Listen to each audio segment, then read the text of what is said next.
apex, look through the turn. Very nice.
Rhythm here from right to left.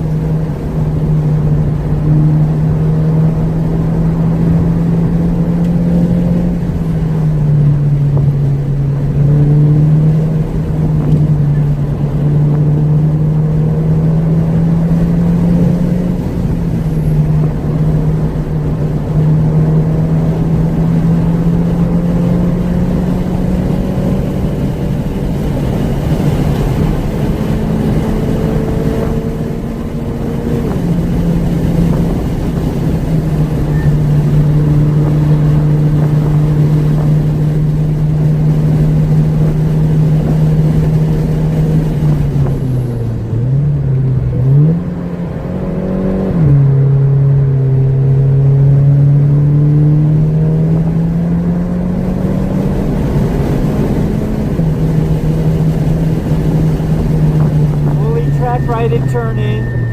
Do it again? Yeah, just I'm saying fully track right at the turn in.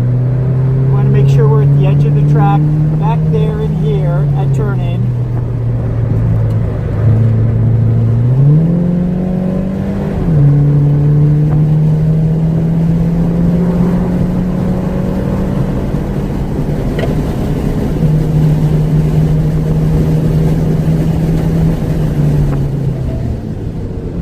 I think they're going to put out that fire. Yeah, I saw. Maybe a car went off. I've seen it many times where in the summer, if a car goes off, the catalytic converter will ignite. You know, I mean, it's not parched, but it's, you know, dry enough.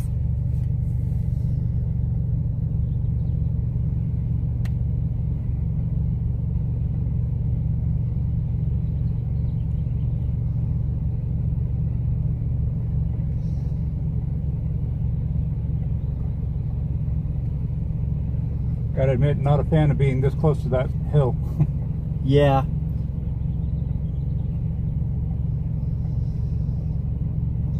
Yeah, you know, for a red flag, it's come to a, well, they say immediate controlled stop, preferably offline, preferably within sight of a corner worker. Mm-hmm. That's a red flag.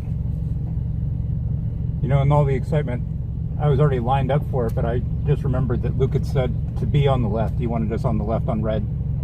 On red flags, so.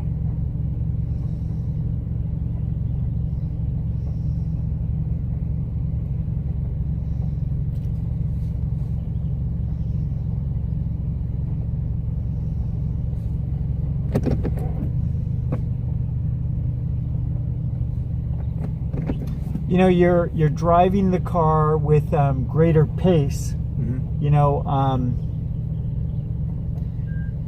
my experience is sometimes, like, if I take a person for a ride in my car, they drive their car, you know, with a little bit more kind of urgency. A little bit. I mean, I wasn't pushing the car, but these cars, they can carry a lot of speed. Mm-hmm. You know, when they're driven, the capabilities are high. Mm-hmm. So sometimes if a person gets a ride where a person's going faster in their car, they think, oh, you know, it can be done. Mm-hmm. And you're driving the car really well. I mean, the whole day has been that way, but it's you know, with each session, more and more so that way. So I'm not being too aggressive or anything after that. No, I mean, you know, you're I don't want you to sacrifice control of the car for greater speed. I want you to make sure that, you know, you're kind of edge of the track at turn in, coming in toward an apex, and then rolling on the power. You know, sometimes when I say a little bit out of place, carrying good speed, you know, on good pace, but we want to make sure that we really ingrain a good line, and then you can start to manage the speed that gets carried on that line, on the track, when we're consistent, you know, ingrained in muscle memory, that line. But you're doing great. Oh, the question I was asking was about the... Okay, yeah, they're not moving the flag yet. The question I was going to ask was about the brake markers for one. I was Oh, looking yeah, right, you know what? They took them down. I mean, they've always been there. I didn't even really see them. I've just always talked about them because they're not there anymore. Yeah, they're gone. I noticed that myself. I was, you know, as a person drives a lot, you really, when I say you know the track so well, the visual references are, I mean, they're almost unimportant. They're, you know, just your location in space, I guess. Yeah. Takes over.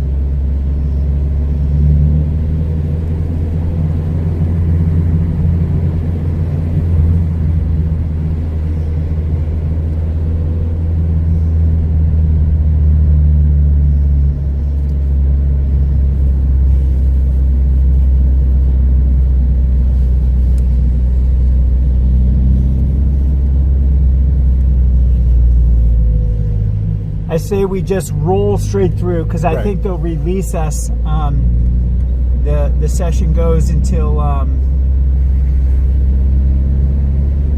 Yeah, I think we have plenty of time. Still. Yeah, about 15 minutes, so we can just roll straight through. Oh yeah. Okay.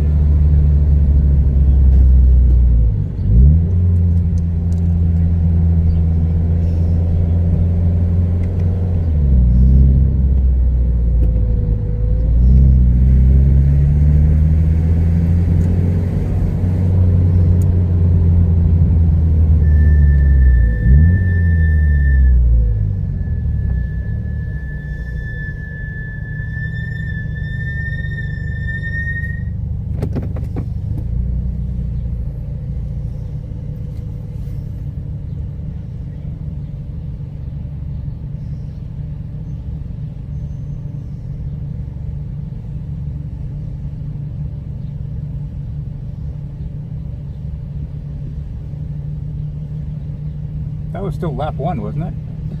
I think that was lap 2. Oh, was it? Okay. Yeah.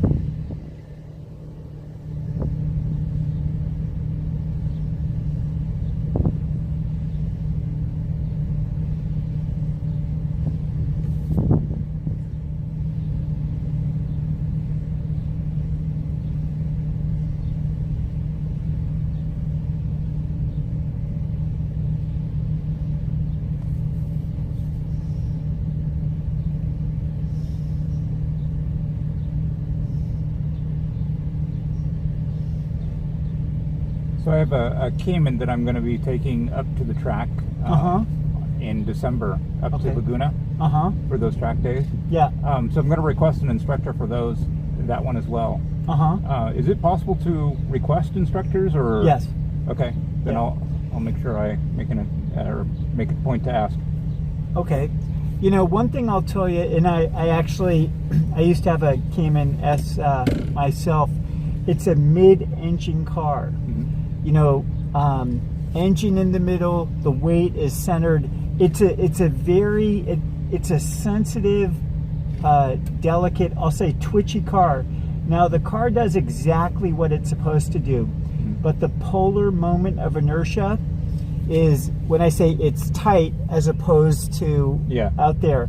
So I mean, the thing that I remember about that car is it's a good handling, fast car. As you start to push the car, you really have to be on your toes. Like I say, the car is designed to do everything exactly well and how it's supposed to, but you got to be on your toes because all the weight is so close to the center. So there's not a lot of kind of forewarning before the car's, you know, when I say, you know, really kind of, you know, on edge. Right. It's a great car, you know, for almost 20 years now, however old the car is.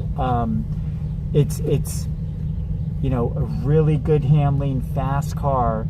But as you start to push it, you know, you really have to be quick to react. Yeah, I know that's something where I will kind of want to, and this is something I need to start thinking about as I gain experience on particular tracks, is what parts of those tracks I can play with more, and which ones I don't want to play with it as much, right? So like 3 would be a bad corner to play with, whereas 2 is very friendly at low speed. Yeah. For sure. You know, the thing about like 2 at Laguna is and I mean, it's this way at a lot of tracks like here, but there's what I call a race line and there's a time trial line. You know, the race line is going to sort of keep your place. It's going to maintain position. It's not necessarily the fastest line, but no one's going to cut inside of you and get a place. Right. Anyway, at like turn 2 at Laguna, that's a classic case where in a race it would kind of be a dual apex. Usually when I instruct there, I'll focus a single late apex, declining radius turn. And that's how I practice it as well. I haven't ever practiced it as a double apex, for the same reason you mentioned. You know, racing's about position, whereas you know, when you're doing fast laps and stuff like that, it's all about time. Yeah. I'm hearing noise. There we go.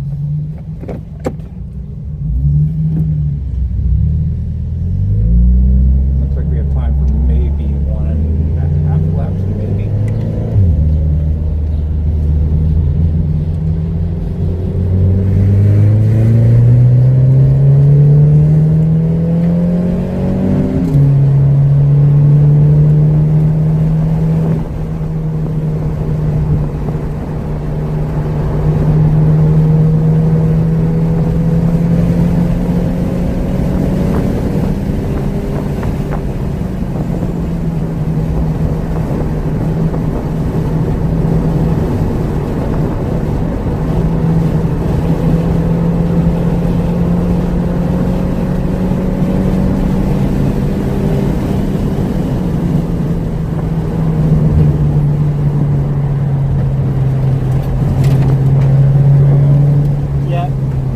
Carried in a lot of speed to 3, but very judiciously. You know, you kind of managed to keep the car under control, but that was, when I say, that was probably a little too much entry speed.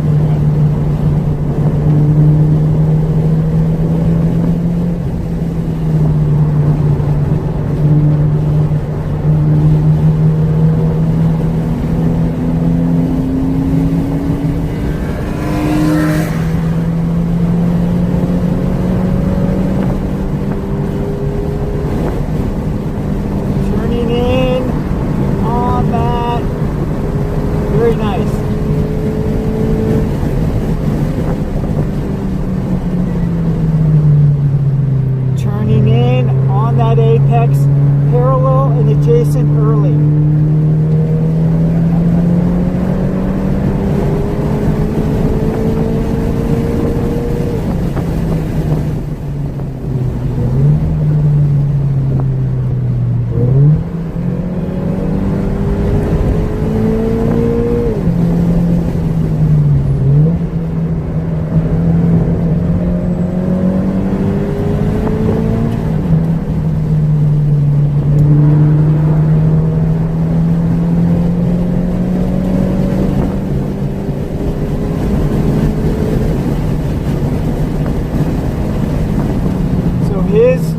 We expect him to be coming off. He should be staying right.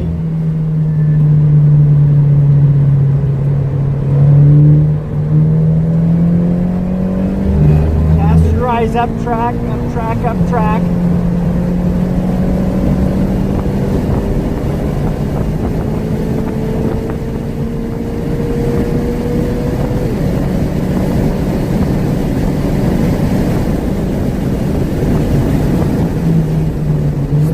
Good, come in on that apex, in on that apex.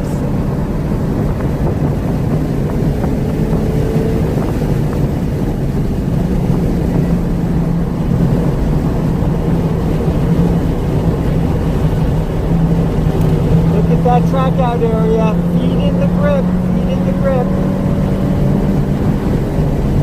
Off camber, turn 3.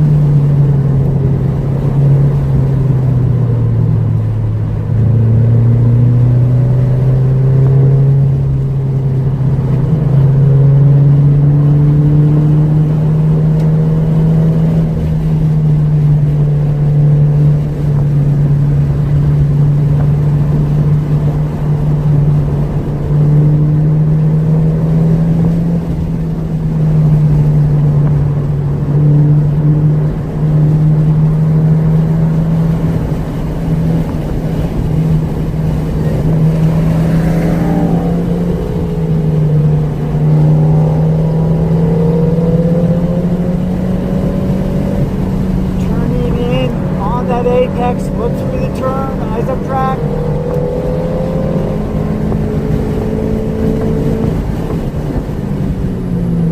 Turning in, apex, parallel and adjacent early.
much better finish.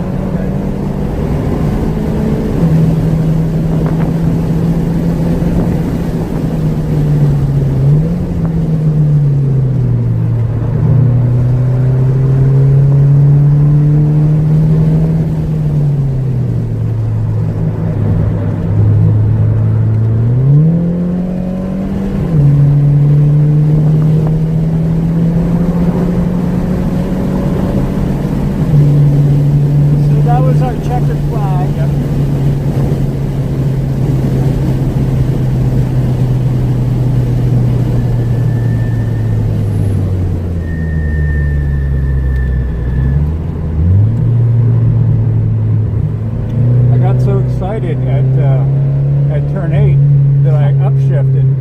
I just didn't have the power to keep going.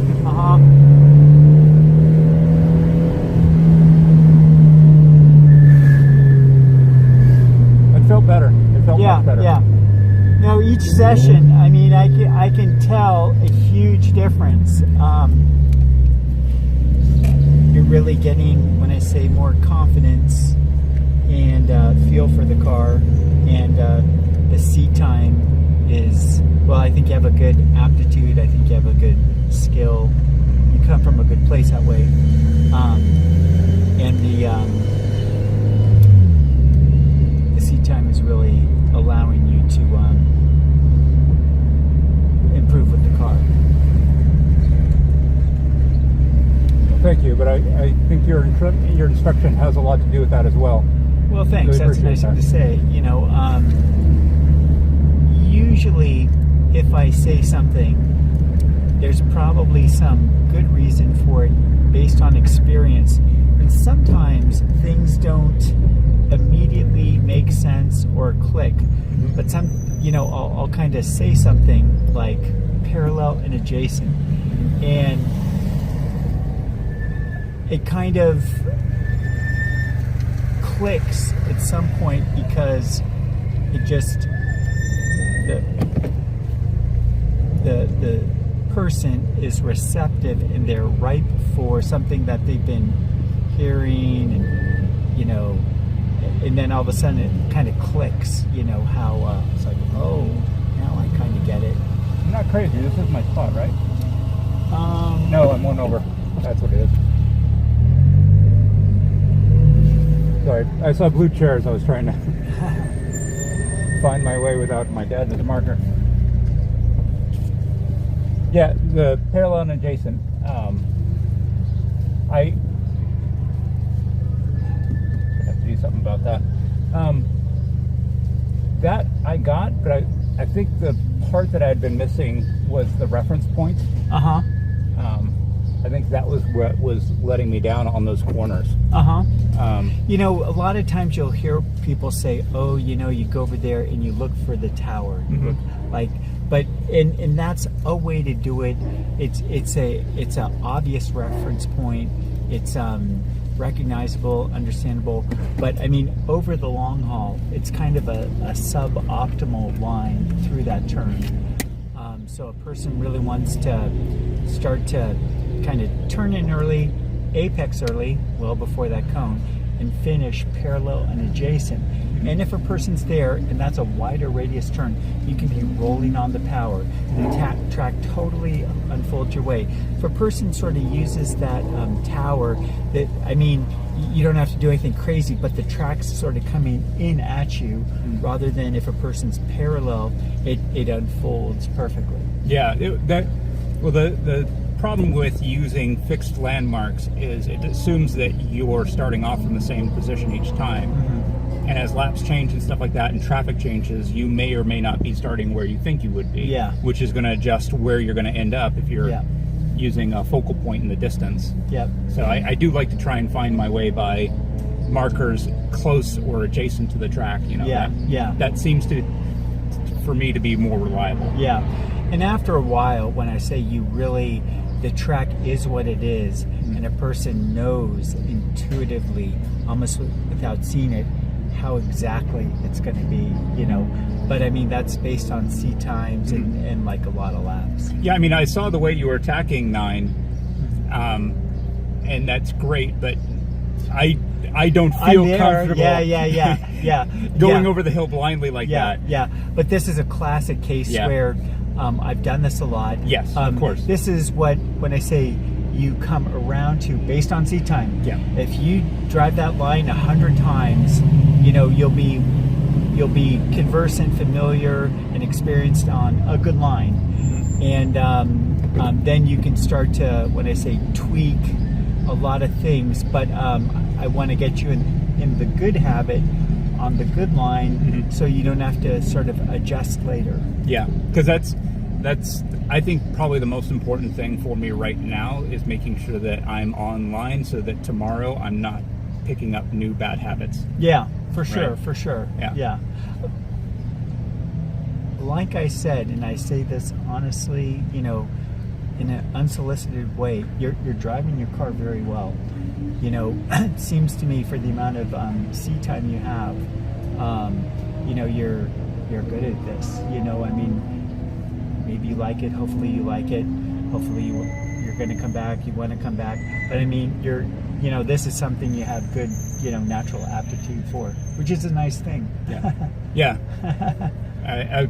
I'll try not to take it too much to heart, but I well, I appreciate mean, that. you know what? Yeah. It's too late to get into the Formula One. Yes. You know. Yeah, I know that ship has sailed. Yeah. That ship has definitely sailed. But you know, the nice thing about this sport is most people can, if they like it, you can sort of pick it up at any age. You know.